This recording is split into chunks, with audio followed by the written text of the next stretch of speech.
Red 2 standing by, all for lit, and in the green, welcome back to Pokemon Emerald version, where we are slowly traversing the sea routes around the eastern part of Hoenn, and it's long.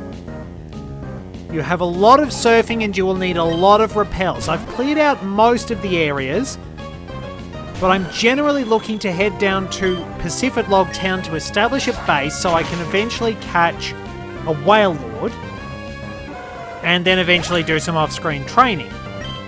Because I need Wailord if I'm actually going to show you the Regis. Which is, of course, something I want to do because they're pretty handy Pokemon along the way, even if they do all share a weakness to fighting. Kind of unfortunate in that sense. And it certainly doesn't help that Ice has sort of always wound up running into a bit of trouble because it should be a good defensive type, and for a time Regice was a really good defensive Pokemon. It's just that Ice has always been struggling. And like Rock and Ice are good offensive types. Oh, please, please, please. Thank you! Thank you for actually winning! I mean, you are the second person who's actually done this, and the first person who actually wound up calling me to tell me they'd won a battle got a boot to the head. So, in honor of actually continuing the streak, you get a boot to the head. Wow! There we go. Thank you. Some of these bums actually are competent overall, so you can pop over to Route 126 there, and then we can head on south and face another trainer. Okay.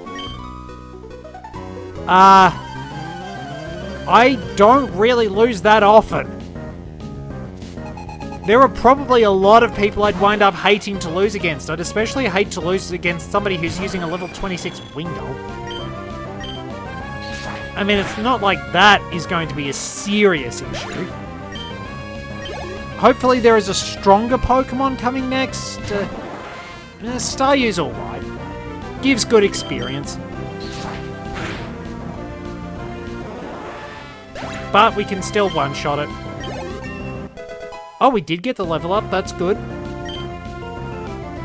Defense is still flying high. Spikes...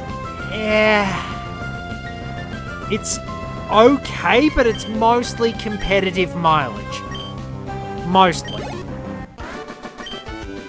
You sort of have to pseudo-haze with Spikes and Whirlwind, which I suppose Skarmory could do because it's a good tank. But the team is getting good levels at long last. We're slowly getting there. I mean, you're probably going to be dead sick of the surfing music eventually.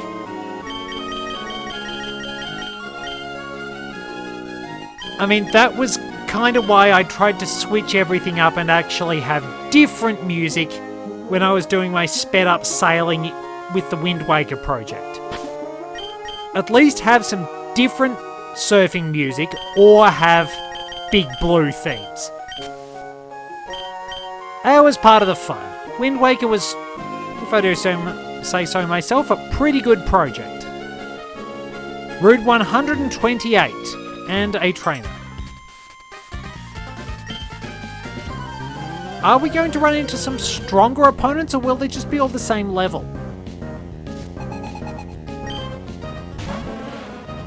Alexa has not given us a great... Oh, wait, hang on, yes. Crap.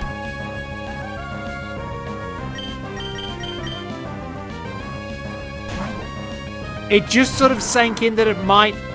What level? No, I don't think... In fairness, it probably wasn't going to have Petal Dance at this point. It might have had Acid, I was going to say, but it, depending on what she has, she might have better moves. Not that Gloom was going to last that long. But you never know, you gotta be careful. Shouldn't risk these things. Azumarill... Psychic is probably still stronger. So it'll probably do did a lot of damage probably because of huge power, I'd say. Now, I did find out something interesting. There is a reason why... I was going for Shockwave, whoops. Now, there's a reason why Meditite has pure power and not huge power.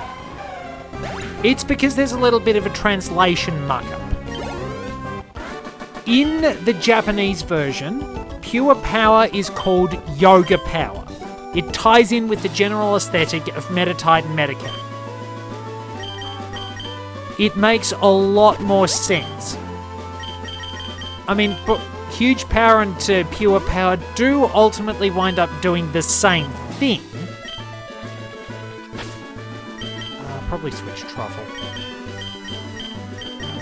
So it's a little weird. Like, you just wind up with those odd collisions between certain abilities. Kind of like how Vital Spirit and Insomnia are pretty much the same thing. And for some reason, Delibird winds up getting both. But interestingly, a Pokemon with I think, Insomnia. Pokemon with Insomnia actually couldn't be put into the Dream World in Generation 5. So that was really, really awkward. Well, not great. Let me test something. Oh, wait, no, hang on. None of my moves are really effective against that. Gotta bring in Zunama and hit it with an Ice Beam.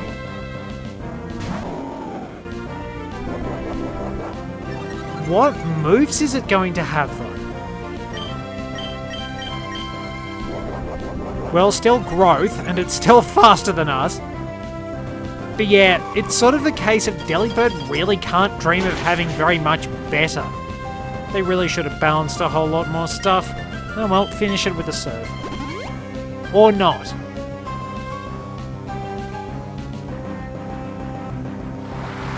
Just there to annoy me. Yeah. Nature Power, Swift. All that work raising its special attack. I mean, that would have worked in Generation 4. But yeah, Shiftry didn't show anything different. That's really weird. There we are, that's good. No new moves for Truffle, though. Bit sad. Nose Pass, which isn't threatening anymore. Yeah, special defense is a fair bit weaker, but it actually jumps up a lot with Probopass. And there we go. Easily done. So yeah, it's a long journey. That's just the thing with... It's the thing with Pokemon games in general. They're always just long journeys, and then... It's nice to play them in your own time at your own pace. But then it comes to this and you're always thinking of how can I share the adventure well enough? What do I say? What do I discuss? What are we going to do?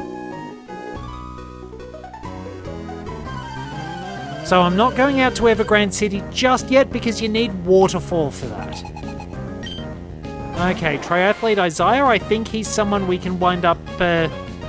getting the Pokenav number 4. Alright, now we've got different evasion strategies. Not that it helped. Because, I mean, some things really just shouldn't miss. Because, I mean, how exactly would it outrun an earthquake? But then again, the Pokemon series is pretty big on those moments of logic where it's like, if you think about it too much, it's just going to hurt, really.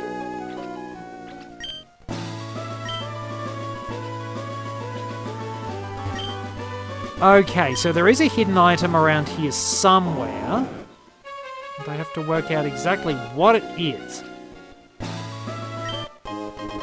Oh, there it is. The Heart Scale. Yep. Not bad. They're always handy to have. You can get the Super Rod in Pacific Log, I believe.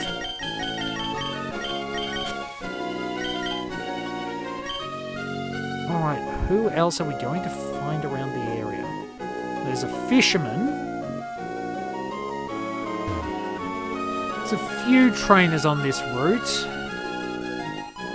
Nobody up here. So we are actually getting onto Route 128 and approaching the Pokemon League proper. Whoop. So yeah, you do still need the badge, but it's a good reminder that Goldeen and Seaking actually did learn Waterfall. Tentacool does not learn Waterfall. That is not a Goldeen. So yeah, most people will probably think Waterfall existed in Generation 2 onwards, unless you actually took the time to catch Seaking or Goldeen and level it up. Because that was the tricky thing. Please tell me you actually have a Seaking. Because Goldeen was usually available around the time better water Pokemon were available, and if you started with Squirtle, you didn't need another water type. And if you wound up evolving Magikarp into Gyarados, you were set because this thing was ridiculously powerful.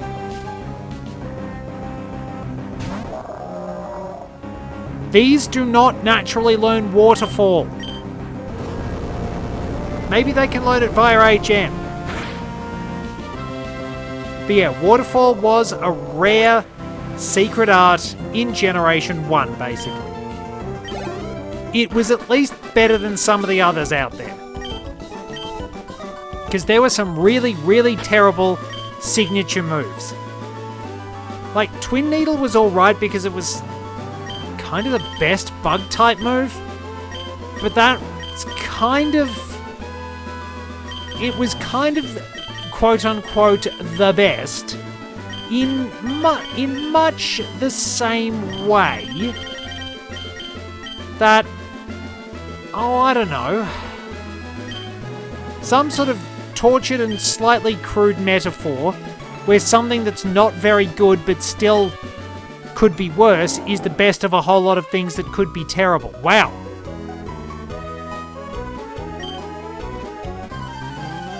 But yeah, basically, so yeah, Twin Needle could poison various Pokemon by getting around some of the rules and regulations, but it really wasn't that good anyway.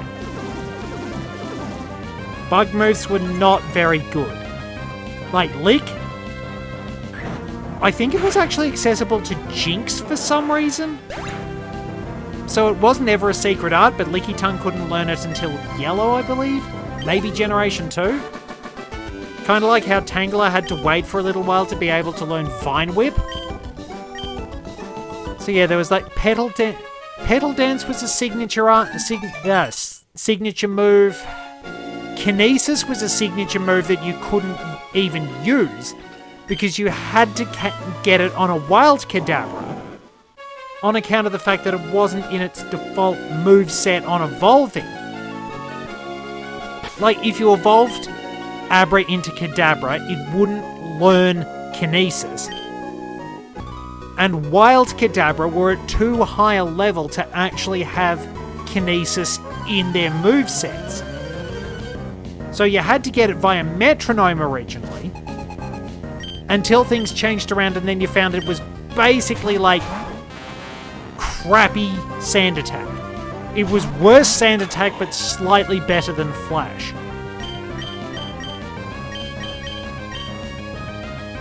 I mean, that's not exactly great, but then again, Alakazam's entire purpose is punch holes in things with big psychic power. So it really wasn't going to be doing very much. Of course, it's a critical hit. That... Oh man, Captain Toad does not... They don't like Captain Toad. They really don't like Captain Toad. Oh well. Shadow Punch, Seeking, Strength.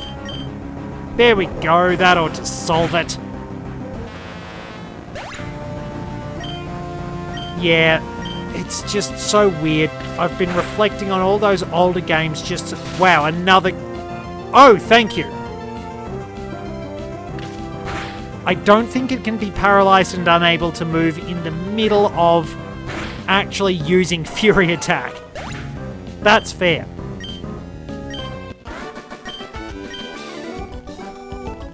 Well, that went all right, but yeah, Captain Toad... Captain Toad has obviously inherited the bad luck that dogged the shell for the entirety of its time with the team. Joel, on the other hand, has had it pretty cruisy. So is there a train near here? No, just a big waterfall. Joel has had an easier time of things. She's been enjoying herself. Poor Captain Toad has suffered so much in exchange.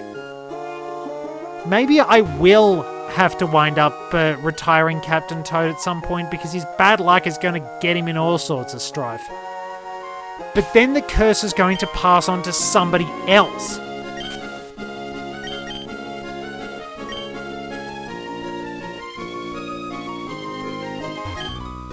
So, what's going to happen? I mean, everybody is going to wind up suffering under confusion because that's just the RNG in general. I really wish I had access to slightly better moves. I mean, Will-O-Wisp is for tougher battles, but I think it'll be useful.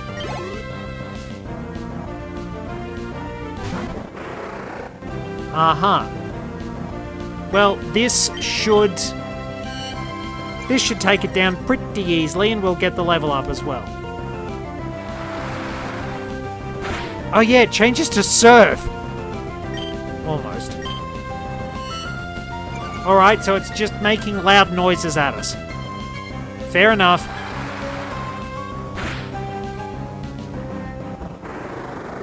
You know, I haven't really seen a lot of the added effects that I wound up mentioning for Secret Power. I mean, 30% chance, and it just doesn't seem to happen. Okay. And we got to switch the teams around. It's just... yeah, surfing is getting a little repetitive. And sort of like, it's just slowly taking the steam out of things. It's like, what do I say? How do I cover all this stuff?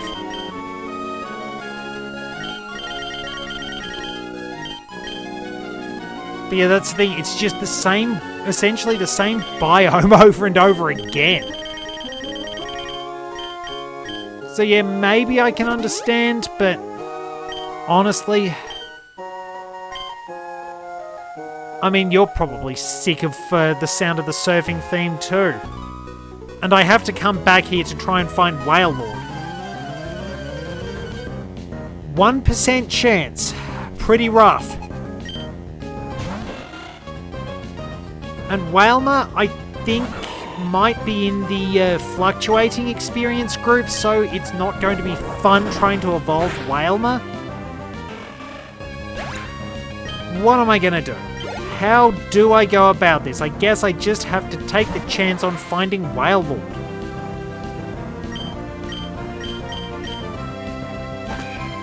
At least it's a bit easier to find Relicanth, but it's probably best to search around Sootopolis. Make your searches sensible. Alrighty.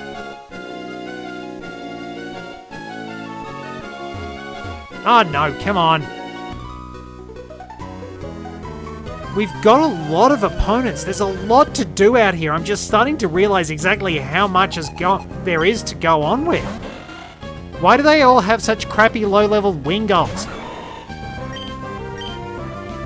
I mean, it's not too bad. It's just, I could use more experience, but Pelipper would annoy me to no end, so it's just a horrible dichotomy. I mean, to be fair, it's not like Heracross would actually fare any better, all things considered. What nature does Captain Toad have again? It's been a while. Okay, let me see. I think he had an adamant nature. No, serious. But still really good attack. Alrighty, what's over here? We've got a few other things we can look around for. So we are pretty much in the southeast. If we look at our Pokénav map, there we are, southeast corner, Route 129. So there's obviously some sort of island, kind of looks like a crab claw reaching out. Yeah, it's almost a crab claw. Neat. And then Pacific-Log is stuck in between like a couple of islands. We do find the Sky Pillar on Route 131. But we are nearly at our destination. All that hard work is going to pay off. Battled you. Down here we have another double battle. Yep, we're good to go. At least we're actually taking in some of these. I mean, you don't really need to do a lot of teamwork in double battles in the standard game. Colosseum, yes. These are not. Yeah, this isn't going to be that troublesome. Sky Uppercut. Thunderbolt. There we are, Sharpedo. At least we're seeing Sharpedo and not from Team Aqua. Well, only Archie. But we haven't battled Archie yet. He might be the only person who actually has a Sharpedo. Maybe Shelly might? I don't know. And over and out. Well, if you train competent Pokemon, it is pretty easy. But there's a lot of work that goes into it, so it's you make it easy by putting in the hard work, essentially. That's true of anything. And another opponent to clear out. Wait, there's a whole lot of other swimmers. How did you end up passing them? Pacific-Log would probably be a good swimming location too. Gyarados, okay. Bit of a bother. So Captain Toad really isn't going to be able to fight that well against it, but Kiwi probably will.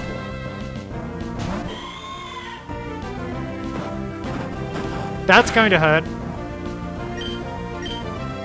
This should hurt even more.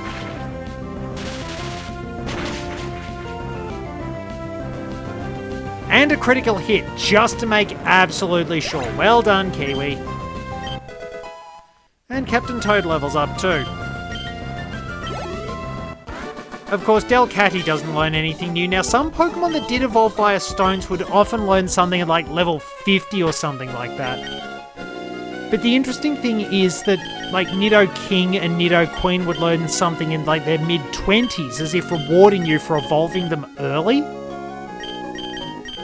So it was like, I think Nidoking would learn Thrash and Nidoqueen would learn Body Slam.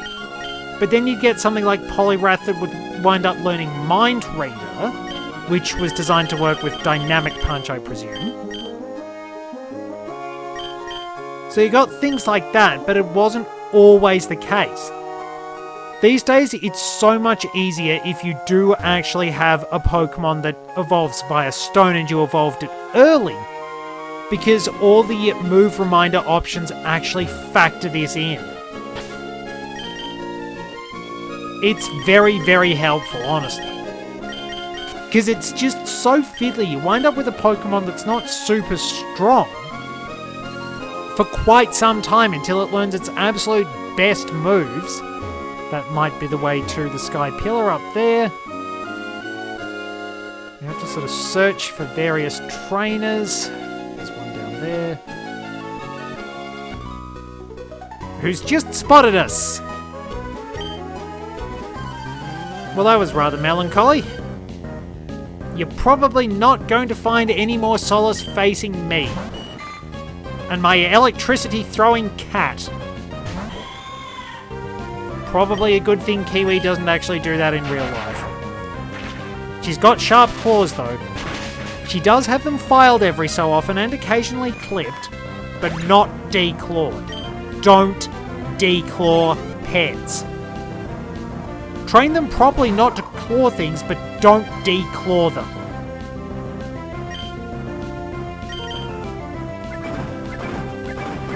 We need to look after pets. They need them for self-defense and everything else. Like, you wouldn't cut off our fingers and things like that.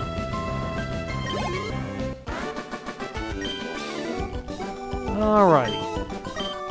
Well, we do get to dive later on. Not right now, but shortly. I just have to push on and we will eventually get to Pacifidlog. I'm mindful of the time because it does take ages, trust me. We'll go for a return because Tentacruel has really good special defense. Oh, not quite, but Wrap isn't going to cause too much trouble at... And it got infatuated. Well done. Drop a Shadow Ball to finish it off. I mean, Kiwi is probably going to need to rely on Attract a little bit more. Because, well, she's not super strong. I mean, you just look at those stats, it's not great. Solid HP, though. Oh, well, finish it off. Let's see how Return does. And quite a few major trainers have their Pokemon default to male as well. And there we are.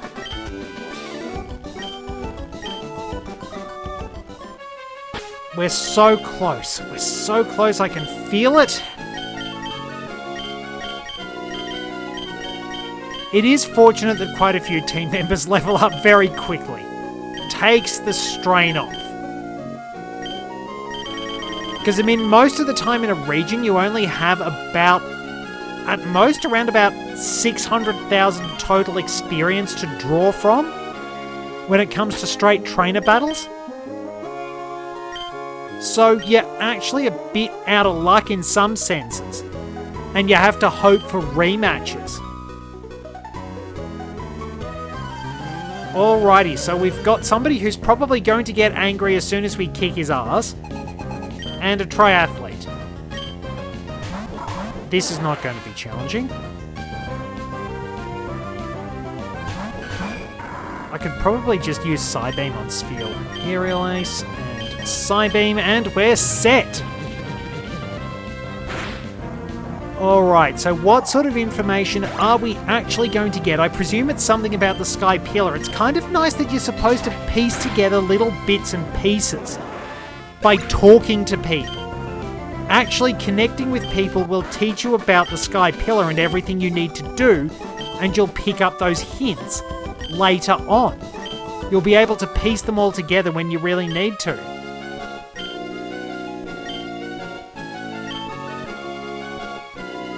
Alrighty, are we close? There's another trainer, we've got to be close.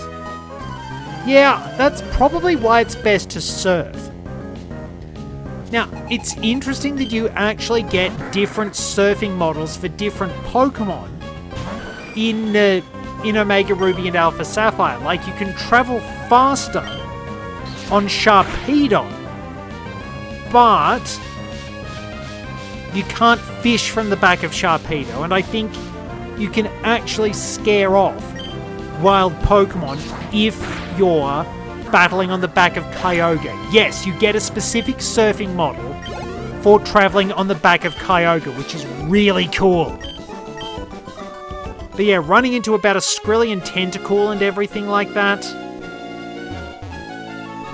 that wouldn't be fun. Oh, hang on. So we just kind of found it. I thought, yeah, I'm dumb. Okay. So there is the Sky Pillar, which we will come back to later. Rayquaza saving the world was kind of a thing in Generation 3. So I suppose Mystery Dungeon was sort of Generation 3 and 4 because there was a Game Boy Advance version, Red Rescue Team, and Blue Rescue Team was on the DS. Alrighty. So yeah, it's just interesting that Rayquaza is like the big saviour, yet people have pointed out quite accurately that the Cloud 9 ability essentially does the same thing, so you really could just solve the big problem threatening the region with a Psyduck, which would be hilarious. It would look so odd, but it'd be kind of cool as well. So are my viewers. So are my viewers. But we have to persevere. We push on. I always wind up having the last episode in a batch go really, really long because there's something I want to do and it takes forever. Or at least much longer than I thought it was going to. Alright. I can use my hidden power. It's not very strong. Hidden power can be in between 30 and 70 base power, and there is no way of telling. Like, you know what? What would have made hidden power really useful is if it told you what type it was and what power it was after you'd used it the first time. That would have been cool, because there's a whole lot of calculations, oh lord. More. How? Oh, we're nearly there. 2 opponents. One of which is a double battle, so we are very nearly there. We've nearly achieved exactly what I set out to do. I mean, Love Disc is not lasting.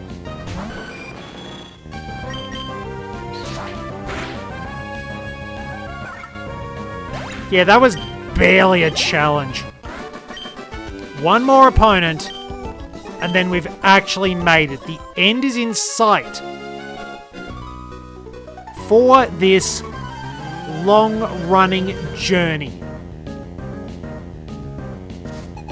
We have completed the majority of the sea routes, and what's worse is, we still have sea routes with currents that will wind up taking us all the way back to Slateport, so we'll have to wind up flying. It's a real pain. The fact that there are the fast-moving currents also means you have to know exactly where to go if you want to enter the sealed chamber and access the Regis. We will actually get to that particular area and the Regis once the day is saved, especially since you actually have to look into that. You have to search on those areas to catch Horsey, which is indeed part of the Hoenn Pokédex, because Juan's ace Pokemon is actually Kingdra, making him one of the few gym leaders. Well, he's the only one in this game whose ace Pokemon was introduced in a previous generation. I don't think they do that with any others. Because, I mean, even Coroner's ace is Hawlucha. It's not actually the Fighting Furry. But we did make it to Pacifidlog Town. Like, Faulkner's ace is like, Faulkner, Bugsy, Morty, and Chuck. 4 of the Johto gym leaders have aces introduced in the previous generation. It's weird. But yeah, from then on, I don't think any of the others do. If I'm wrong, I've probably got information up on the screen, but we're here at long last. Now I can go back to Moss Deep in the next one. Thank you very much for joining me. Till next time, this is Red 2, returning to base.